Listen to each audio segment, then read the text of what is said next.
കനത്ത മഴ തുടരുന്ന സാഹചര്യത്തിൽ ഈ ജില്ലകളിൽ നാളെ അവധി പ്രഖ്യാപിച്ച് കളക്ടർ. കുറച്ച് ദിവസങ്ങളായി മഴ തുടരുന്നതിനാൽ മിക്ക ജില്ലകളിലും റെഡ് അലേർട്ട് ആയിരുന്നു. അതുപോലെ തന്നെ പല ജില്ലകളിലെ സ്കൂളുകൾക്കും അവധിയായിരുന്നു.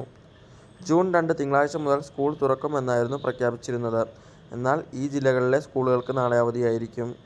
വിശദമായ വാർത്തയിലേക്ക് പോകുന്നതിന് മുമ്പായി ഇതുപോലെയുള്ള ലേറ്റസ്റ്റ് ന്യൂസുകൾക്കായി ഈ ചാനൽ മറക്കാതെ തന്നെ സബ്സ്ക്രൈബ് ചെയ്തു വെക്കുക. കനത്ത മഴ തുടരുന്ന സാഹചര്യത്തിൽ ജില്ലയിലെ ദുരിതാശ്വാസ ക്യാമ്പുകൾ പ്രവർത്തിക്കുന്ന വിദ്യാഭ്യാസ സ്ഥാപനങ്ങൾക്കാണ് നാളെ അവധി പ്രഖ്യാപിച്ചിരിക്കുന്നത്. സ്കൂൾ പരിസരത്തും ക്ലാസ് മുറികളിലും ശുചിമുറികളിലും ഇഴജന്തുക്കളുടെയും മറ്റും ശല്യമില്ലെന്ന് ഉറപ്പാക്കണമെന്നും ജില്ലാ കളക്ടറുടെ ഉത്തരവിൽ പറയുന്നു. കാലവർഷക്കെടുതി കാരണം കുട്ടനാട്ടിലെ വിദ്യാഭ്യാസ സ്ഥാപനങ്ങൾക്ക് നാളെ അവധിയായിരിക്കും.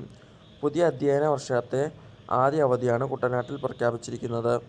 ഇതുപോലെയുള്ള ലേറ്റസ്റ്റ് ന്യൂസ് ആൻഡ് അപ്ഡേറ്റ്സിനായി ഈ ചാനൽ മറക്കാതെ സബ്സ്ക്രൈബ് ചെയ്തു വെക്കുക.